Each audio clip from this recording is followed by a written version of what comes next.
तो भोजन बना ही नहीं। आया बाबा, क्या बात है बाबा, आप भंडारे में अग्नि प्रज्वलित नहीं हुई, क्या बात है? मेरे भोजन का भोग लगाइए,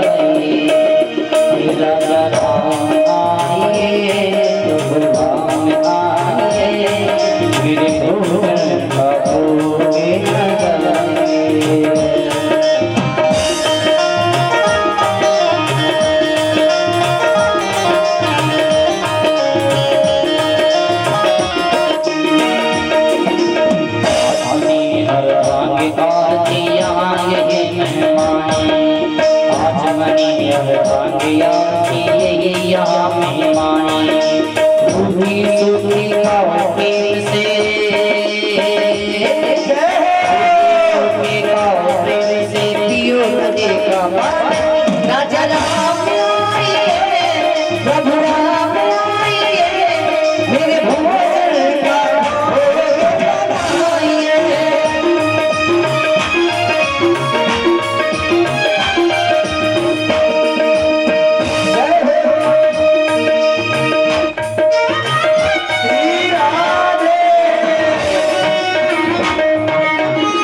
प्रकट हो गए तो बालक, अरे बाबा हम तो आप अकेले को बुलाए और इनको लेकर क्यों चले आए? हम तो एक लोगों का भोजन निष्ठा बनाए थे और आप इनको लेकर, ये कौन है? तो राम जी के बोले कि देखिए ये हमारी धर्म पत्नी सीता जी हैं। कोई बात नहीं बाबा, आज तो खिला दे रहे हैं लेकिन अगली बार ऐसा मत करना। बोले ठीक है, उनको भोजन कराए, बालक पहुंच गया आश्रम। अगली एकादशी आई तो गुरुजी जब धन देने लगे उसको कि ले जाओ, बनाओ, खाओ और भोग लगाओ, तो उसने कहा देखिए गुरुजी बात ऐसी है कि थोड़ा सा राशन बढ़ा दो, क्योंकि आप बोलते हो एक लोग करने आएंगे भोजन और हम एक बनाते हैं दो आ गए, ये अच्छी बात नहीं है, थोड़ा सा बढ़ा दो। तो गुरुजी ने कहा शायद लग रहा है हमारे चेला का पेट नहीं भरा, इसलिए थोड़ा सा इसको और दे दिया जाए। थोड़ा सा एक्स्ट्रा लेकर पहुंचा और फिर से भोजन बनाया, भोजन तैयार हुआ और जैसे ही भोजन तैयार हुआ तो थाली लेकर बैठ गया। राजा राम आए, प्रभु राम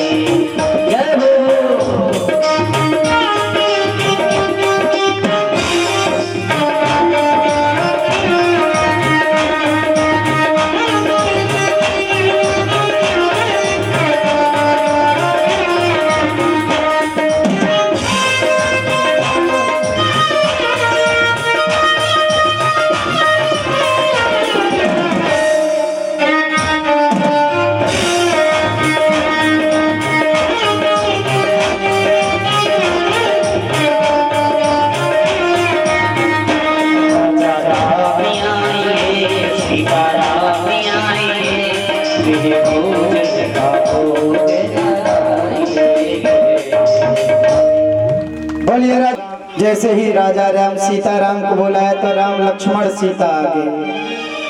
भक्त फिर परेशान, हे भगवान बोले थे कि 2 लोग आएंगे, अब की तीसरे आ गए, ये कौन है? बोले ये हमारे छोटे भाई हैं, हम इनके बिना कहीं नहीं चलते।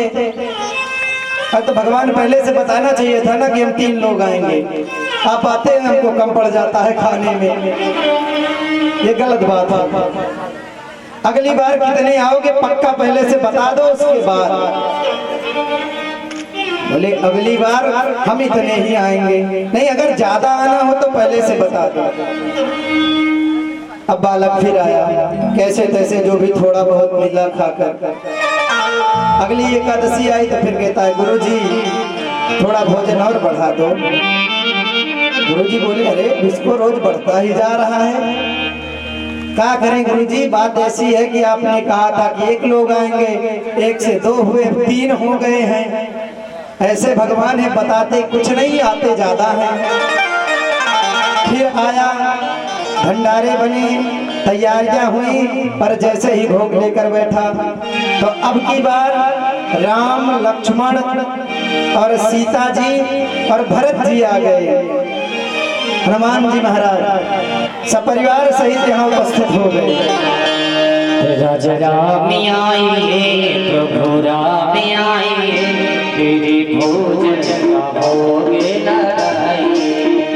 राजा राम आइए, प्रभु राम आइए, तेरे भोजन का भोग लगाइए।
और पहुंचकर बैठ गया और बैठकर कह रहा है, अब देखिए बात क्या है, वो सोच रहा है कि हम बनाएंगे तो कोई मतलब नहीं, पहले देख ली कितने लोग आते हैं तब बनाऊंगा, पहले नहीं बनाऊंगा।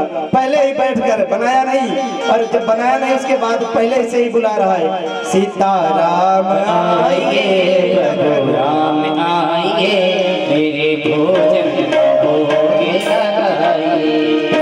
राजा राम आइए, सीता राम आइए, मेरे भोजन का भोग लगाइए। जय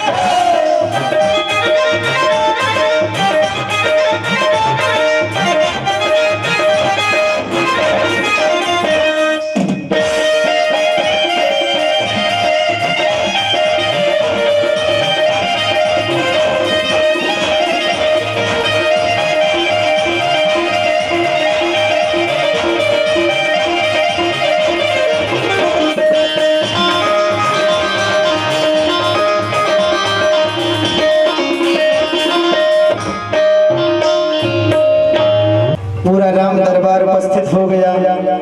बालक समझ के देखो, हम समझ रहे थे कि अब की बार कुछ गड़बड़ होने वाला है, इसीलिए हम पहले से कुछ बनाए नहीं। चलो अब आ गए हो तो फिर जुट जाओ बनाने में, अब हम बनाने वाले नहीं हैं। अब आए हो तो खुद बनाओ और खुद पाओ, हम बनाते हैं इतनी मेहनत से और खाते हो।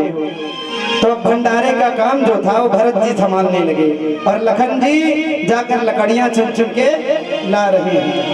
और भरत जी भंडारे बनाने लगे हो, भरत जी भंडारे बनाने लगे हो, बनाने लगे। सूरज जल को गाने लगे, सूरज जल को गाने लगे।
जी भंडारे बनाने लगे हो, भरत जी भंडारे बनाने लगे हैं। बोलिए सियावर राम। शत्रुघ्न जी जल्दी जल्दी सब्जी काटने लगे। बड़ा ही सुंदर भोजन तैयार हुआ। सब लोग भोजन पाने लगे। वह जो सरल भक्त था वह भी भोजन पाया, लेकिन उनको गुरु जी को कुछ दिख नहीं रहा है। गुरु जी ने अपने शिष्य से पूछा कि अरे जो आप धन लेकर आए उसका क्या हुआ? तो उसके शिष्य ने कहा महाराज देखो ना सब भोजन कर रहे हैं। तो गुरु जी ने कहा कि अरे हमें तो कोई नहीं दिख रहा है। तो शिष्य परेशान है, हमें दिख रहा है उनको नहीं दिख रहा है। बोले भगवान आप ये बताइए हमारे गुरु जी को क्यों नहीं दिख रहे हैं?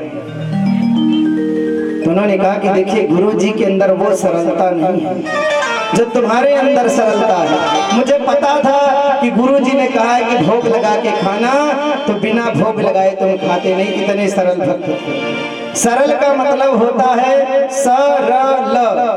सा से सीता जी, ला से लखन जी और रा से राम जी। जहाँ राम लक्ष्मण सीता हो जाए वही सरल है। एक तरफ सीता जी, एक तरफ लखन जी और बीच में राम। तब वो अपने गुरुदेव भगवान से प्रार्थना करता है कि भगवान हमारे गुरु जी को दर्शन दो, नहीं तो गुरु जी समझेंगे कि हम झूठ बोल रहे हैं और चोरी कर रहे हैं। भगवान अपने भक्त की बात मानकर उनके गुरु जी को दर्शन देते हैं। बोलिए सियावर रामचंद्र की। प्रबल प्रेम के पाली पड़कर प्रभु को नियम बदलते देखा, अपना मान तले जाए पर भक्ति कमाने ना डरते। आज भक्त के कारण आज प्रभु श्री रामचंद्र जी ने सपरिवार सहित राम दरबार का दर्शन कराया। आज गुरुदेव भगवान को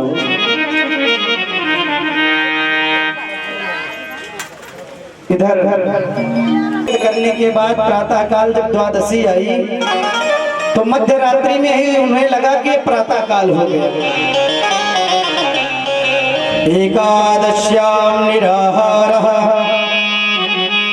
समभ्यचर्य जनार्दनम् स्नातुं नन्दस्तो कालिन्द्या द्वादश्यां जलमाविशद। एकादशी का व्रत करने के बाद प्रातः काल द्वादशी समझकर नंद बाबा गए यमुना जी में स्नान करने। पर जैसे ही स्नान करने लगे तो उन्हें पता चला रे अभी तो मध्य रात्रि है। वरुण भगवान कुपित हो गए और नंद बाबा को लेकर वरुण लोक चले गए। अब इधर सबरे ग्वालन परेशान। नंद बाबा गए रात्रि में स्नान करने, लौट के नहीं आए। अरे कान्हा बाबा गए थे स्नान करने, लौट के नहीं आए। कन्हैया बोला अच्छा ऐसी बात है। तुरंत कन्हैया ने जमुना जी में छलांग लगाई और वरुण देव के पास उपस्थित हो गए।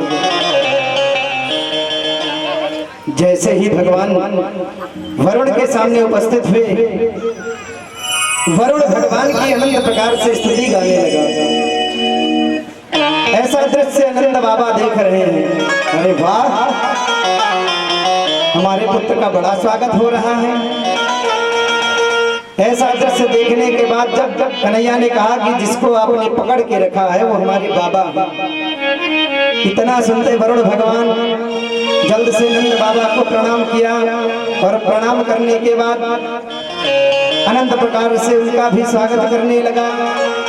इसके बाद कन्हैया जब वापस लेकर आए तो नंद बाबा पूरे गांव में, पूरे ब्रज में घूम घूम के बता रहे हैं कि हम तो वरुण लोग चले गए थे, हमको वरुण पकड़ ले गया था। पर कन्हैया जैसे पहुंचा तो सबरे वरुण के जो गण थे वो हमारी स्तुति करने लगे, हमारे पुत्र को बड़ा मान सम्मान देने लगे। वैसे भी गर्गाचार्य जी ने नामकरण करते समय बताया था कि या तो भगवान स्वरूप है, भगवान जैसा है, इसके अनेक कारण हैं, अनेक चमत्कार हैं। अब यह बात जब ग्वालन सुनी तो ग्वालन परेशान। एक दिन कन्हैया गैया चरा रहे थे तो ग्वालन कहने लगी, लाला मैंने सुना है, लोगों से सुना है कि तू परमात्मा भगवान है, भगवान को जानता है, भगवान है। अगर हो तो एक बार बैकुंठ का दर्शन करा दो, हम भी देखना चाहते हैं कि बैकुंठ कैसा है। भगवान बोले, सच में बैकुंठ देखना चाहते हो? सबरे ग्वालन बोले, हाँ देखना तो चाहता हूँ, कैसा है। उनका ठीक है, हम आपको बैकुंठ के दर्शन करा दें। सब लोगों को कन्हैया लेकर ब्रह्मकुंड पहुंच गए। अरे ब्रह्मकुंड के पास पहुंचकर बोले, सब लोग इसी में कूद जाओ। सब बोले, अच्छा गजब मारने का प्लान है। कन्हैया बोले, कूदोगे तभी तो बैकुंठ पहुंचोगे। सब लोग बोले, कूद जाओ? हाँ कूद जाओ, पक्का कूद जाओ, पक्का कूद जाओ। कन्हैया, मुझे तो पता है तू झूठ नहीं बोलते, कूद जाइए। ठीक कूद। सब ग्वालन एक दूसरे का हाथ पकड़ लिए और एक साथ ब्रह्मकुंड में कूद गए। बोलिए वृंदावन बिहारी लाल की। जैसे ही ग्वालन कूदे तो निकले कहाँ? सीधा बैकुंठ। अब ग्वालन देख रहे हैं, अरे वाह कितना सुंदर बैकुंठ। देख रहे हैं कोई 4 सर वाला जा रहा है, कोई 4 हाथ वाला जा रहा है। अनेक अनेक प्रकार का दृश्य देख देख के सब बड़ा आनंदित हो रहे हैं। और जैसे ही भगवान बैकुंठ के द्वार पे पहुंचते हैं, सब ग्वालन बैकुंठ के द्वार पे पहुंचे तो द्वार वालों ने रोका, जय विजय जय। उन्होंने कहा, देखिए लाइन से लग के चलिए अंदर। वालों ने कहा, देखिए अभी आप हमको जानते नहीं हैं, हम कन्हैया के सखा हैं, कोई अरे गैरो ना भाई। अभी कोई बड़ा आदमी आ जाए तो उसे थोड़ा सा नजदीकी जिसका संबंध होगा वो पहले बताइए, हम इनको बहुत अच्छे से जानते हैं। तो बालन कह रहे हैं, देखिए भाई मैं तो कन्हैया का सखा हूँ, हमको जाने दो, हमारे कन्हैया को जानते नहीं अभी। द्वारपालों ने कहा, बिल्कुल शांत, लाइन से जाना है। सबरे ग्वालन बोले, यहाँ सब कुछ तो बढ़िया है, पर ये चुप रहने की बात और लाइन से लगा के चलने की बात न कोई सुने, ये नियम बड़ा बेकार है। इससे अच्छा तो हमारा वृंदावन है। और जैसे ही ग्वालों के मन में वृंदावन का भाव आया, वो तुरंत बैकुंठ से वृंदावन पहुंच आए, ब्रह्मकुंड से ऊपर निकल आए और भगवान की प्रार्थना करने लगे, स्तुति। भगवान बैकुंठ बड़ा सुंदर है, लेकिन वो ब्रज से बड़ा सुंदर नहीं है, वृंदावन से ज्यादा सुंदर बैकुंठ नहीं हो सकता। अरे वृंदावन की लीला मत जानो गुर को चीला। वृंदावन की लीला मत जानो गुड़ के चेला। जपे जा राधे राधे, जपे जा राधे राधे, कहे जा राधे राधे, जपे जा राधे राधे, कहे जा राधे राधे। वृंदावन धामिया पारे, जपे जा राधे राधे।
मैया कारी कारी राधा डोरी डोरी वृंदावन में धूम मचाए बरसाने की डोरी वृंदावन में धूम मचाए बरसाने की डोरी नगराज ने नसीबी की गाड़ी लागे गाड़ी मोनी लागे मैनू कारो कारो रमणी लो पानी लागे इधर शीशे भरी राधा रानी लागे महारानी लागे मैनू कारो कारो रमणी लो पानी लागे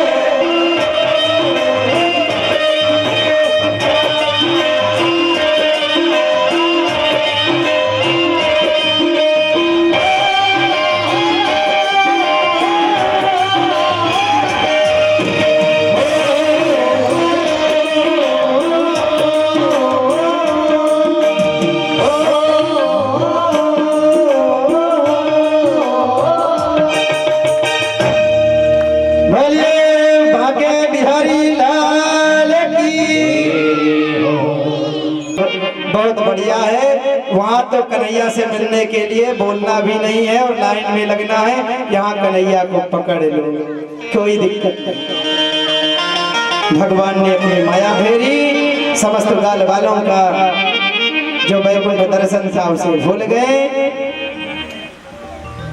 ऐसे समय बीतते हुए एक दिन शरद पूर्णिमा की रात्रि आई। सुखदेव जी भगवान कहते हैं कि दिव्य महाराज में प्रवेश इसी समय होता है। भगवान पिता रात्रि शरदोत्फुल्ल मल्लिका वेक्षरन्तुं मनश्चक्रे योगमायामुपाश्रिता।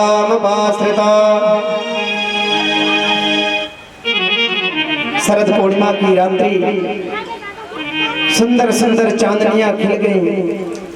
चंद्रमा टकाटक देख रहा है। चंद्रमा की चमक और शीतलता यमुना जी में कैसे पड़ रही है। जो यमुना जी की बालू है वो जैसे चांदी चमक रही है।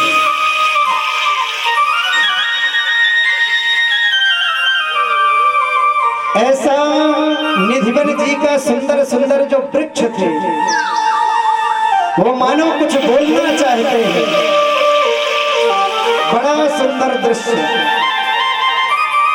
कन्हैया शरद पूर्णिमा की रात्रि में निधिवन जी में बैठकर ऐसी मुरली की तान छोड़े, ऐसी मुरली की तान छोड़े कि सब गोपियां मोहित हो गई।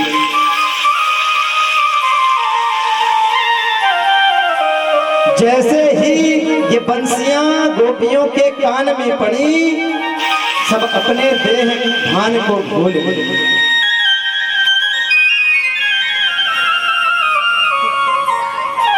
गोविंद की बंसी के साथ वो खींची खींची चली आ रही है। अब एक गोपी बैठी लीपा पोती कर रही थी। अब सुखदेव जी की भाषा में लीपा पोती कर रही थी, लेकिन यहाँ लीपा पोती का तात्पर्य है क्रीम पाउडर लगा रही थी। जैसे ही बंसी की तान सुनी, तुरंत क्रीम लगी थी लेकिन उसे चिकनाना भूल गई, दौड़ी दौड़ी चली आई। एक गोपी गाय दुह रही थी। गाय दोते दोते जब बंसी की धुन सुनाई पड़ी तो गोपी बल्टी वहीं छोड़कर भाग गई। एक गोपी लहंगा पहन रही थी तो लहंगा ऊपर पहन लिया, चोली को ऐसे ही लपेटते उठाते फेंकते चली जा रही है। कोई तो कपड़ा लिया पछाड़ रहा है, कपड़ा धो रहा है तो ऐसे ही कपड़ा लेकर भाग लिया। देखिए यहाँ ऐसा रास था वो कि वहां भगवान का ऐसा प्रेम था। कोई सज के नहीं जा रही हैं गोपियां, जो जिस हाल में हैं उस हाल में भगवान के प्रति दौड़ी दौड़ी जा रही। कोई अपने पति की सेवा कर रही है, पति की सेवा भी करना छोड़कर चली गई। इस प्रकार वह मोहित उस बंसी से हुई और जब दौड़ी दौड़ी वहां पहुंचती है तो कन्हैया कहते हैं कि स्वागतम वो महाभागा प्रियम किम करवाणि वह। कन्हैया ने कहा अरे स्वागत है, सब लोग आइए, क्या बात है। ब्रजस्यानामयं कश्चित् ब्रूता गमन कारणम। अब पहले तो स्वागत कर रहे हैं, आइए, उसके बाद कह रहे हैं ब्रूता गमन कारणम, यहाँ किस लिए आई हो। गोपिया बोली धन्य हो। पहले तो बंसी की तान बजाकर बुलाते हैं और जब आ जाओ तो कहते हैं क्यों आई हो। श्याम मुरली को तुम बजा के कहो, श्याम मुरली को तुम बजा के कहो, को तुम बना के कहो, श्याम मुरली को तुम बजा के कहो,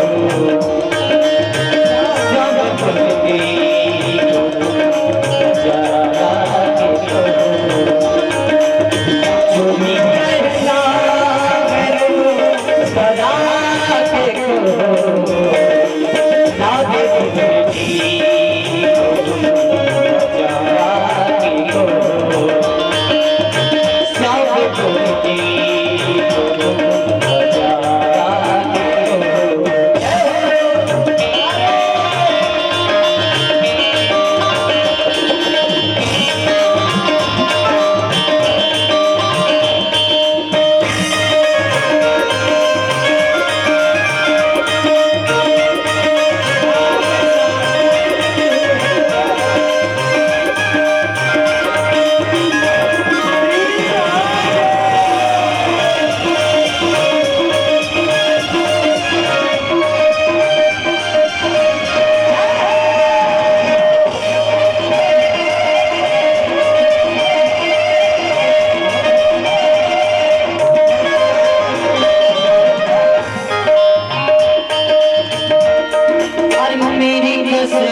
अरे आओ मेरे करीब यारा को, आओ मेरे करीब यारा को, जो भी कहता है गजा के कहो, जो भी कहेगा मुस्कुरा के कहो,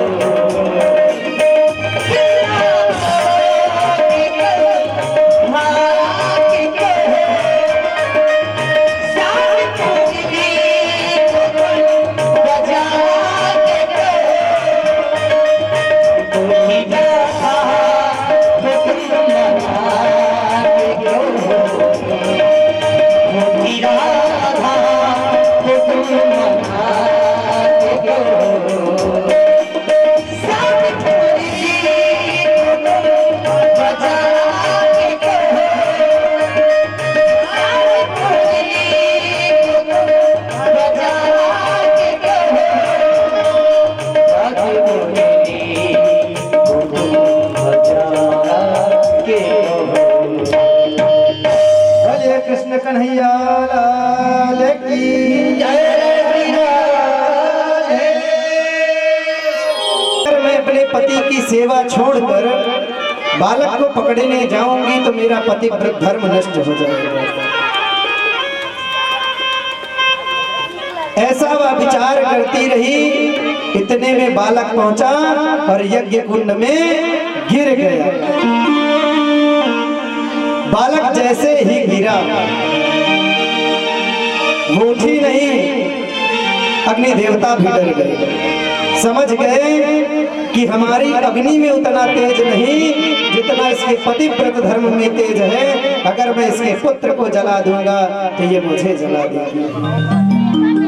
अग्नि देवता तुरंत शांत हो गए, अग्नि बिल्कुल शीतल। जाकर जब बालक को देखा तो बालक उसी यज्ञ कुंड में खेल रहा था। तो ऐसी है पतिव्रत धर्म की महिमा। तो एक काम करो, तुम लोग वापस चली जाओ। तो गोपियों ने कहा, महाराज ये तो आपकी बात है, हमें एक बात बताओ। कन्हैया ने कहा, पूछो। गोपियां कहने लगी, अगर किसी का पति, एक पति पत्नी में बड़ा प्रेम था, तो जब पति देव बाहर जाने लगे कमाने के लिए दुबई सऊदीया, तो उन्होंने कहा हम जा रहे हैं। तो उनकी पत्नी कहने लगी, हम आपके बिना कैसे रहेंगे। तो वो अपना एक प्रतिबिंब फोटो दे दिए, बोलो इसको रखिए और इसकी पूजा करना, इसी में याद करते रहिए। अब वो बेचारी प्रतिदिन उसकी पूजा फोटो की कर रही है। अब एक दिन पतिदेव चले आए और दरवाजा बाहर से खटखटा रहे हैं। तो गोपियां भगवान से प्रश्न कह रही हैं, भगवान ये बताइए कि हम जिस फोटो की पूजा कर रहे हैं उनकी पूजा करें कि दरवाजा खोल के जो असली पति आया है उसके पास जाएं। तब कन्हैया ने कहा, इसमें सोचने की क्या बात, अरे जब पति देव आ गए हैं तो फोटो की क्या हो सकता। तो गोपियां ने कहा, यही तो हम भी कहना चाहते हैं कि ये तो यहाँ इस देह के पति हैं, पर आप तो जगत पति हैं। जब आप आ गए हैं तो हम उस फोटो को क्या करेंगे। भाई ऐसे वर को क्या वरो जो जन्मी और बढ़ जाए, ऐसे वर को यूं वरो जो स्वाग अजर हमारे। ऐसे वर का चयन क्यों करूं कि जो जन्म ले और मर जाए। हम तो ऐसे ही जगत पति को पकड़ना चाहती हूँ जिससे मैं सदा सदा के लिए सुहागन हो जाऊं। किसी के नाम में हीरा, किसी के काम में हीरा, हमें हीरो से क्या लेना, हमारा श्याम है हीरा। कितना बढ़िया सुंदर भाव। यहाँ भगवान जैसे ही रास प्रारंभ करते हैं तो सब गोपियां रास करने लगी, और रास करते करते गोपियों के मन में एक अहंकार जागृत हो रहा है। अहंकार कैसा जागृत हो रहा है, देखो हम लोग कैसी हैं, कितनी सौभाग्यवती हैं कि भगवान हमारे साथ नृत्य कर रहे हैं। और जैसा ही उनके अंदर यह अभिमान जागृत हुआ, भगवान वहां से तुरंत गायब, अदृश्य। अब गोपियां परेशान, भगवान राधा जी को लेकर वहां से गायब। गोपियां परेशान हो गई, फूलों से पूछने लगी, पत्तियों से पूछने लगी। उधर गोपी जी, उधर राधा जी चल नहीं पा रही है, तो कन्हैया उनको अपने कंधे पर बिठा लिए और राधा जी को लेकर चलने लगे। तो राधा जी को अभिमान आ गया कि उन सब गोपियों में सबसे सुंदर हम हैं, इसलिए कन्हैया सिर्फ हमें ही प्यार करते हैं। और जैसे उनके अंदर अभिमान आया तो कन्हैया उनको भी छोड़कर तुरंत अदृश्य। कन्हैया वहां से भी चले गए। अब गोपियां यहाँ तुलसी के पत्तों से पूछ रही हैं, पुष्पों से पूछ रही हैं, यमुना मैया से पूछ रही हैं कि कहाँ गया कन्हैया। चलते चलते राधा जी के पास पहुंचती हैं। और जैसे ही राधा जी के पास पहुंची तो बोली, अरे तुम्हारे पास भी कन्हैया नहीं। सब बहुत दुखी हो गई और दुखित होकर बड़े विरह से विलाप करती हुई भगवान कन्हैया को याद करके रोदन करती हुई बड़े भाव से एक गीत गाती है।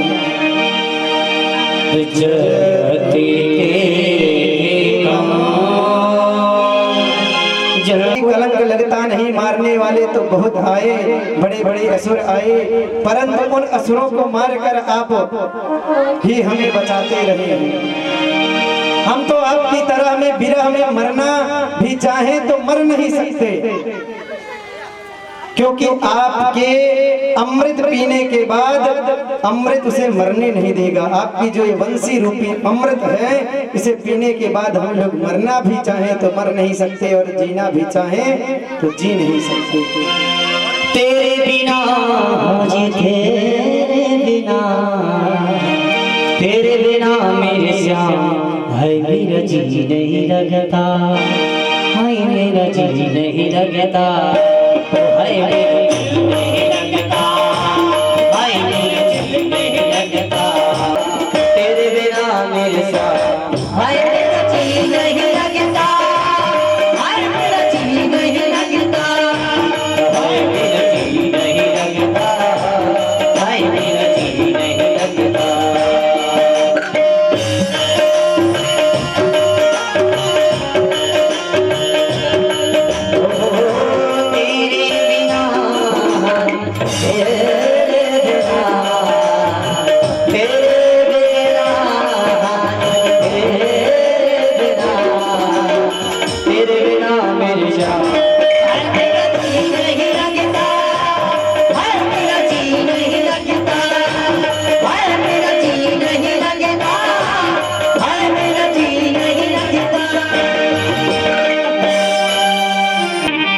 ऐसे ही आकर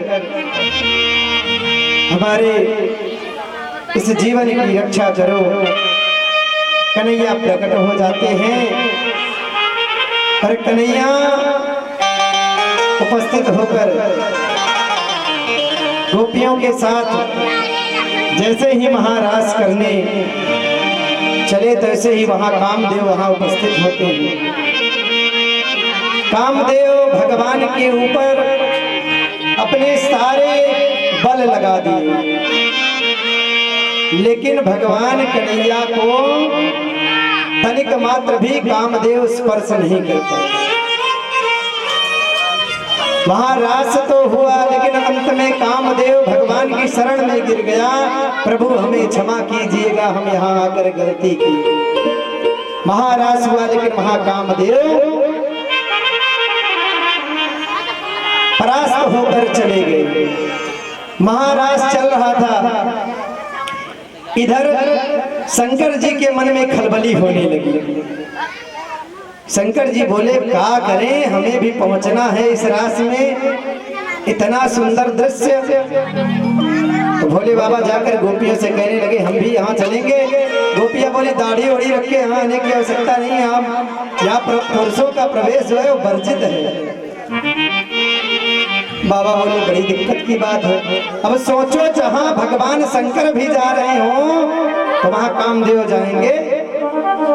भगवान अपने तीसरे नेत्र से उनको भस्म कर दिए। तो ऐसे जिस कामदेव तो पहले भी जानता है कि हमको भस्म कर चुके हैं, तो वो भी वहां कहाँ आएगा उस महाराज में।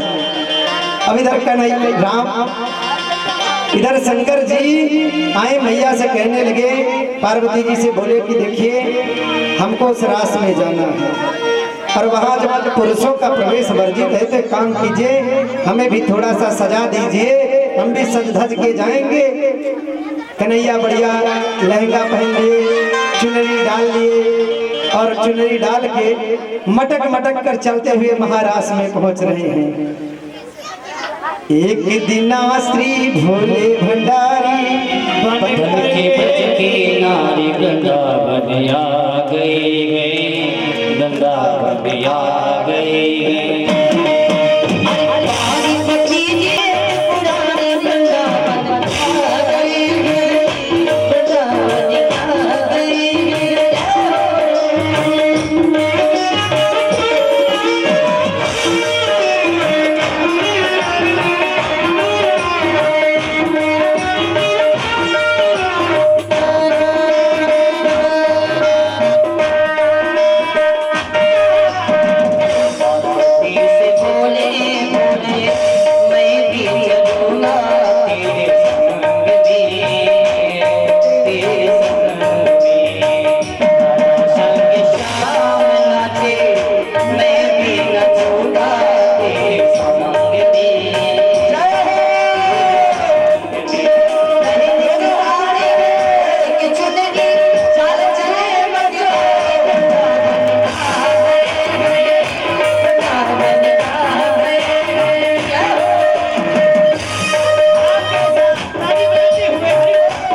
राजा तो मुझको कोई न जाने इस राज को, इस राज को।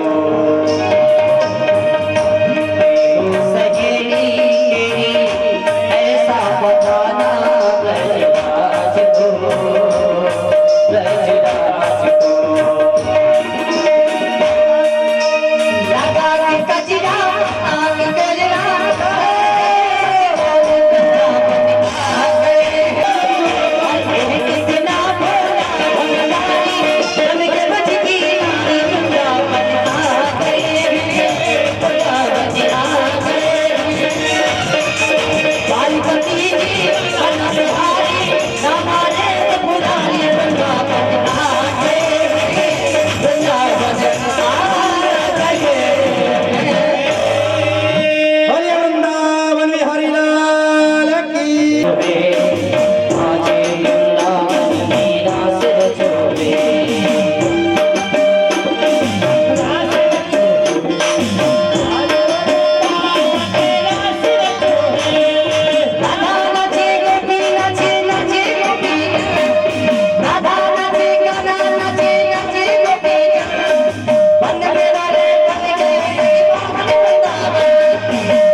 भला कैसे हो सकता है।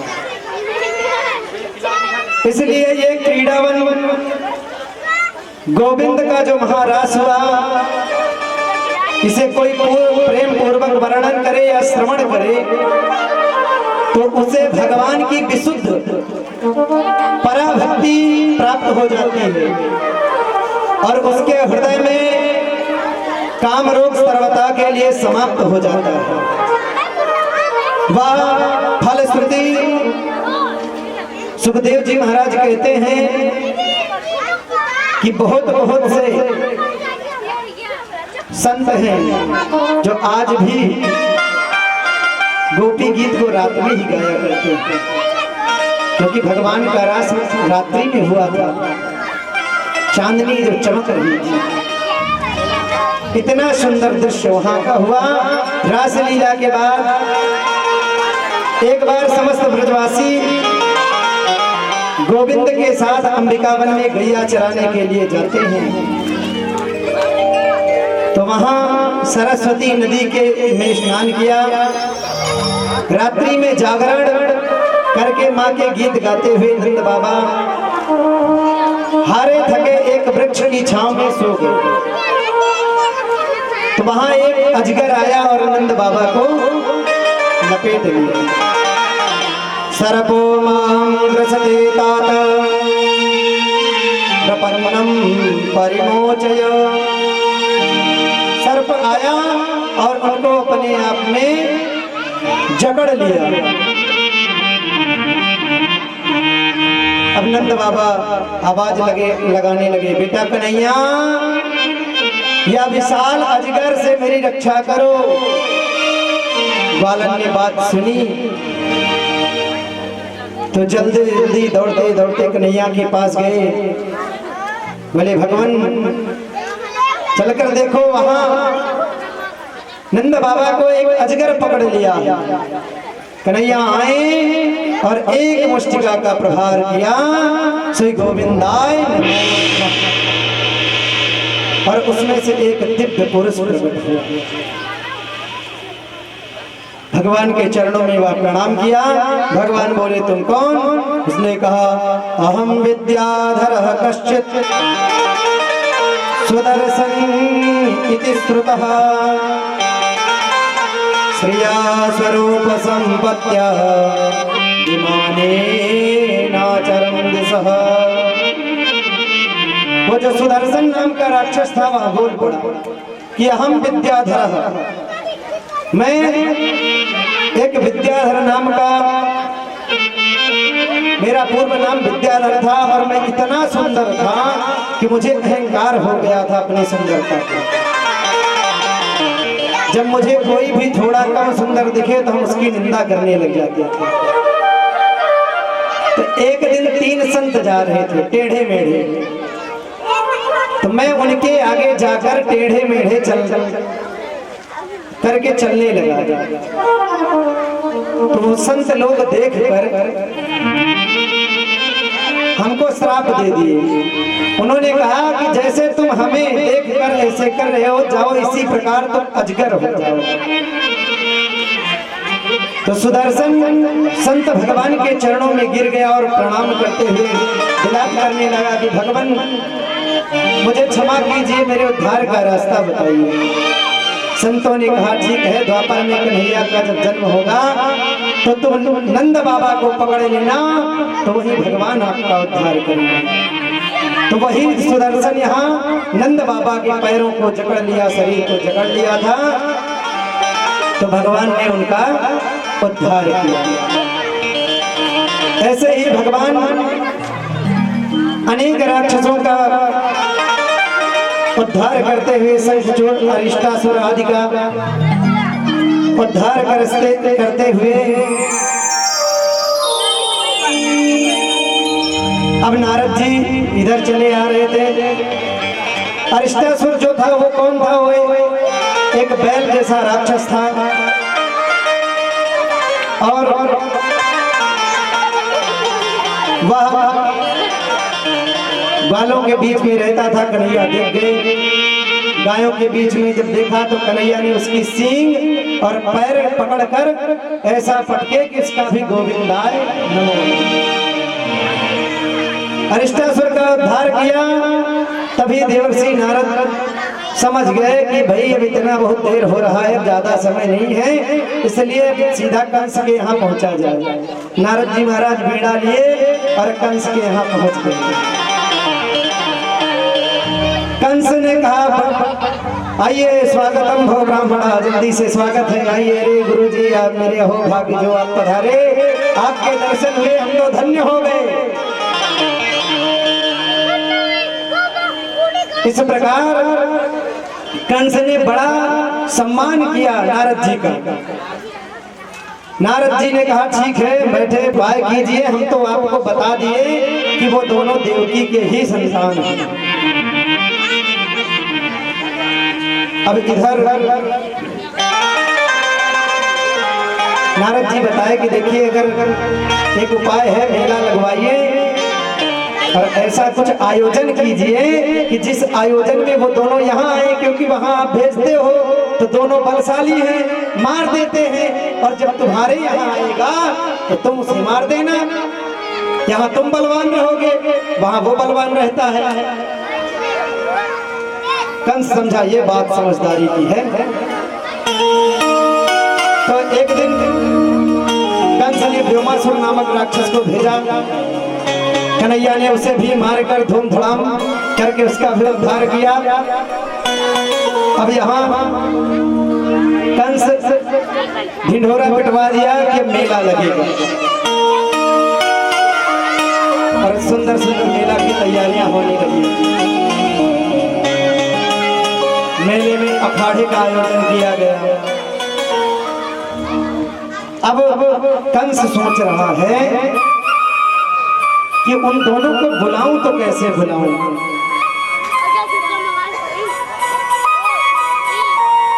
एक दिन अक्रूर जी को बुलवाया,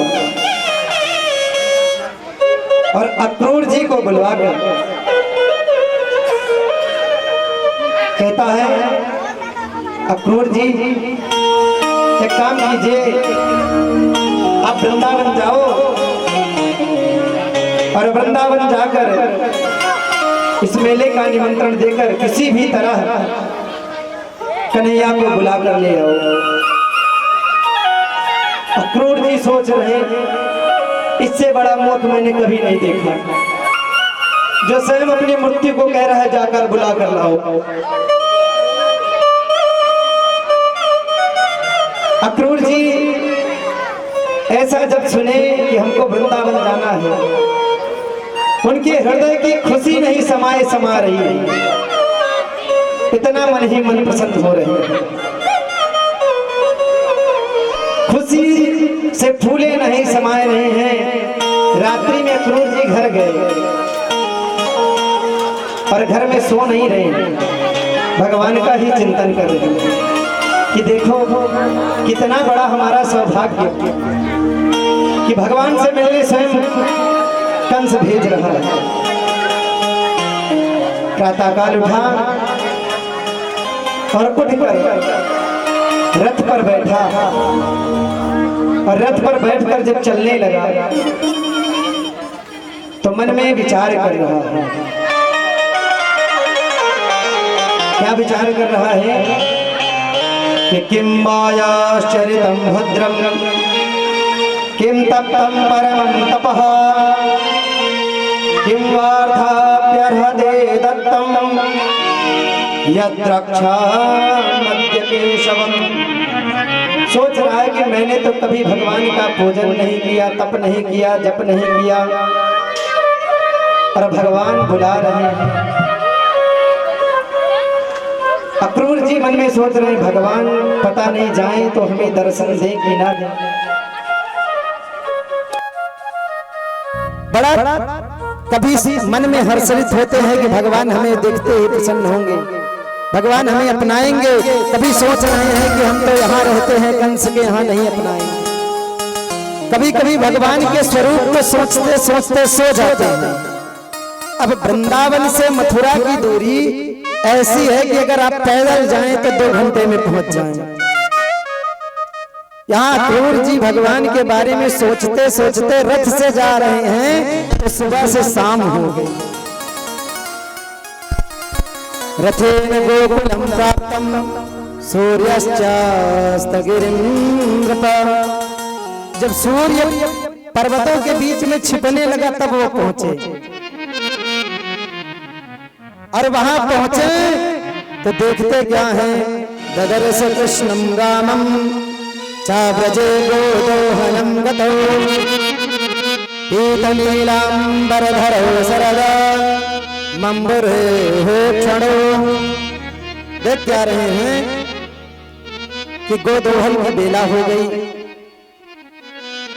कन्हैया गाय लेकर आ रहे हैं और गाय के पीछे जो कन्हैया चल रहे हैं उनके सुंदर सुंदर कोमल चरण चिन्ह बने हुए हैं। अक्रूर जी उस चरण रज को लेकर अपने ऊपर डाल रहे हैं। चरण रज लेते हुए देखते हैं कन्हैया गैया लेकर पहुंचाए, गोदोहन की बेला हो गई। बलराम जी नीलांबर पहनकर बैठे हैं, कन्हैया पीतांबर पहन के बैठे हैं। बलराम जी गोदोहन कर रहे हैं, कन्हैया बछड़ा छोड़ने का कार्य कर रहे हैं। इतना सुंदर दृश्य देखकर अक्रूर जी मोहित हो गए। अक्रूर जी के नैन से प्रेमाश्रुओं की धारा बहने लगी। उसके बाद अक्रूर जी गए, भगवान के चरणों को पकड़ लिए, प्रभु के पाद कमलों में जाकर लिपट गए और ऐसा प्रेम उमड़ा कि भगवान पांव छुड़ाने चाहें लेकिन अक्रूर जी छोड़े और पकड़ ले, छोड़े और पकड़ ले। इतना प्रेम हुआ कि अक्रूर जी ने अपने दोनों नेत्रों के जल से भगवान के चरण को धो दिया। कितना सुंदर भक्त और भाव भगवान का यह भाव था। फिर उसके बाद कन्हैया ने प्रश्न किया, बताइए चाचा मथुरा में सब कुशल है ना? अक्रूर जी कुछ बोल ही नहीं पा रहे हैं। भगवान बोले हमने प्रश्न किया है, बताइए कि मथुरा में सब कुशल है। किम नूनः कुशलम कुक्षे एधमानो गुलामे, क्या सब वहां कुशल तो है? चाचा जी यदुवंशियों की कुशलता का जब प्रश्न पूछना सुने तो उन्होंने कहा कि देखिए जहां कंस जैसा कैंसर पैदा हो जाए तो वहां कुशलता कहां हो सकती है? वहां तो कैंसर लग गया है सबको, सब लोग कैसे जी रहे हैं वो तो वही जानते हैं। इसीलिए तो हम आए हैं कि चलो वहां सब ठीक करो। कन्हैया को अक्रूर जी बताने लगे कि देखिए वहां एक मेले का आयोजन किया गया है। देखिए यहाँ झूठ अक्रूर जी बिल्कुल नहीं बोले। उन्होंने कन्हैया से कहा कि मेले का आयोजन किया गया है और उस मेले में आपको मारने की तैयारी की जा रही है। कन्हैया बोले अच्छा ऐसी बात है? बोले वहां अनंत प्रकार का षड्यंत्र रचा जा रहा है। कन्हैया बोले ठीक है रचने दो, क्या दिक्कत है, लेकिन ये बात यहाँ नंद भवन में किसी को मत बताना। हमसे तो बता दिए कोई बात नहीं, लेकिन अगर यहाँ किसी को बता दिए तो हम मथुरा नहीं जा पाएंगे। अक्रूर जी ने किसी को बताया नहीं, नंद बाबा को बताए कि कंस ने मेला लगवाया है और वहां सबका आमंत्रण है, चलना है। कंस ने